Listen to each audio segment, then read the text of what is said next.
राधे राधे। एक बार फिर से स्वागत है आपका अपने YouTube चैनल पर। हर साल कार्तिक मास के कृष्ण पक्ष की चतुर्थी तिथि को करवा चौथ का व्रत रखा जाता है। इस दिन महिलाएं पूरे दिन बिना अन्न और बिना जल के उपवास करती हैं और शाम को चंद्र देवता के दर्शन करने के बाद पूजा करने के बाद अपने पति के हाथों से जल पीकर व्रत खोलती हैं। करवा चौथ का व्रत सदियों से चला आ रहा है। करवा चौथ का व्रत देवताओं के समय से चला आ रहा है। शास्त्रों और पुराणों में इसके पीछे कई मान्यताएं प्रचलित हैं। एक मान्यता के अनुसार जब पांडव नीलगिरी के जंगल में तपस्या और भ्रमण कर रहे थे, तब द्रौपदी उनके लिए बहुत परेशान होने लगी थीं। फिर द्रौपदी ने भगवान श्री कृष्ण से अपना दुख और अपनी सारी परेशानी बताई और पांडवों की रक्षा का उपाय पूछा तो भगवान श्री कृष्ण ने करवा चौथ का व्रत रखने की सलाह दी, जिसके बाद पांडवों की सकुशल वापसी संभव हो पाई। एक और मान्यता के अनुसार एक बार राक्षसों और देवताओं के बीच भयंकर युद्ध छिड़ गया, जिसमें देवताओं की हार होने लगी और हार से बचने के लिए सभी देवता ब्रह्मा जी के पास पहुँचे और तब ब्रह्मदेव ने उन्हें जीत के लिए उपाय बताया। ब्रह्मदेव ने कहा, इस संकट से बचने के लिए सभी देवताओं की पत्नियों को अपने अपने पति के लिए उपवास रखना चाहिए और सच्चे मन से उनकी विजय के लिए प्रार्थना करनी चाहिए। तब कार्तिक माह के चतुर्थी तिथि पर सभी देवताओं की पत्नियों ने व्रत रखा और अपने पति की विजय के लिए प्रार्थना की। इसके पश्चात देवताओं की युद्ध में विजय हुई और तभी से करवा चौथ का व्रत रखने की परंपरा प्रारंभ हुई। तो चलिए जानते हैं इस बार करवा चौथ का व्रत कब रखा जाएगा, शुभ मुहूर्त क्या होगा, पूजा कब करनी चाहिए, चंद्रोदय कब होगा, यह सब चलिए जानते हैं आज के वीडियो में।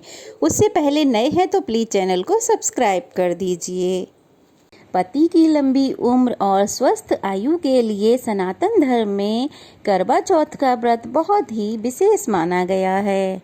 हर साल विवाहित महिलाएं करवा चौथ का बड़ी बेसब्री से इंतजार करती हैं और बड़े हर्षोल्लास के साथ इस त्योहार को मनाती हैं।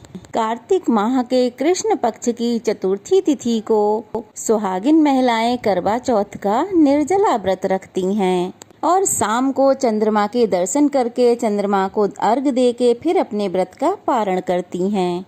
इस दिन महिलाएं सज धज के 16 श्रृंगार करके गणेश भगवान और करवा माता की पूजा करती हैं। तो चलिए जल्दी से जान लेते हैं कि साल 2024 में करवा चौथ का व्रत कब रखा जाएगा और इस दिन कौन कौन से शुभ मुहूर्त बन रहे हैं और चंद्रोदय का समय कब रहेगा। तो चलिए जान लेते हैं। चतुर्थी तिथि प्रारंभ होगी 20 अक्टूबर सुबह रविवार 6:47 पर और वहीं चतुर्थी तिथि समाप्त होगी 21 अक्टूबर सोमवार की सुबह 4:17 पे। तो इसलिए उदया तिथि के अनुसार इस बार 20 अक्टूबर रविवार को करवा चौथ का व्रत रखा जाएगा।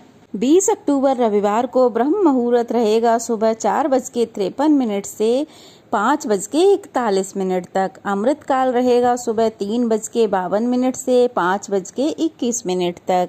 रोहिणी नक्षत्र सुबह 8:32 से शुरू होके सारा दिन रहेगा। इस दिन सिद्धि योग भी बन रहा है जो कि शाम 5:41 तक रहेगा। सिद्धि योग में यदि कोई भी कार्य किया जाए तो वह जरूर सफल होता है। इस दिन राहु काल रहेगा दोपहर 4:30 बजे से 6 बजे तक। करवा चौथ के व्रत में कुछ लोगों के यहाँ सुबह जल्दी उठकर सरगी खाई जाती है। तो ऐसा माना जाता है कि सुबह कौओं के उठने से यानी कि बोलने से पहले पहले सरगी खा लेनी चाहिए। तो ऐसे में आप सुबह 3:30 बजे तक सरगी ग्रहण कर सकते हैं। करवा चौथ की पूजा का शुभ मुहूर्त रहेगा शाम 5:46 से 7:09 तक। चंद्रोदय का समय रहेगा रात 8:15 पर। चंद्रमा को अर्घ देने और व्रत खोलने का समय रहेगा रात 8:15 के बाद। मतलब 8:15 के बाद आप चंद्रमा की पूजा करके अपने व्रत का पारण कर सकते हैं। तो चंद्रोदय का जो समय है वो अलग अलग शहरों में अलग अलग हो सकता है, इसलिए आप अपने शहर के चंद्रोदय का समय पता करके तभी पूजा करें, अर्घ दें और तभी अपने व्रत का पालना करें। करवा चौथ के व्रत को करक चतुर्थी के नाम से भी जाना जाता है। करक मिट्टी के पात्र को कहते हैं, जिससे शाम के समय चंद्र देवता को अर्घ दिया जाता है। पूजा करने के दौरान करवे का बहुत विशेष महत्व होता है। इसे बाद में किसी ब्राह्मण या योग्य महिला को दान में दिया जाता है। यह व्रत बहुत ही कठिन होता है, क्योंकि इस व्रत में सुबह से लेकर चंद्रोदय तक जल की एक बूंद भी ग्रहण नहीं की जाती है। तो ऐसे में सुहागिन महिलाएं जब इस व्रत को करती हैं तो उनके पति पर आने वाला संकट, सभी विपत्ति, बाधा सब दूर हो जाती है। अगर प्रेग्नेंट औरतें इस व्रत को रखती हैं तो उन्हें अपने डॉक्टर से पूछकर ही इस व्रत को निर्जला रखना चाहिए, क्योंकि गर्भवती महिलाओं को कोई भी निर्जला व्रत नहीं रखना चाहिए। तो ऐसे में आप अपने डॉक्टर से सलाह लें या फिर जल और फल ग्रहण करके इस व्रत को रख सकती हैं। ये थी आज की वीडियो। कैसी लगी कमेंट बॉक्स में ज़रूर बताइएगा। अच्छी लगी हो तो वीडियो को लाइक करके ज़्यादा से ज़्यादा लोगों को शेयर कीजिएगा, और अगर नए हैं तो प्लीज़ चैनल को सब्सक्राइब कर लीजिएगा। तो चलिए फिर मिलते हैं, तब तक के लिए जय श्री कृष्णा।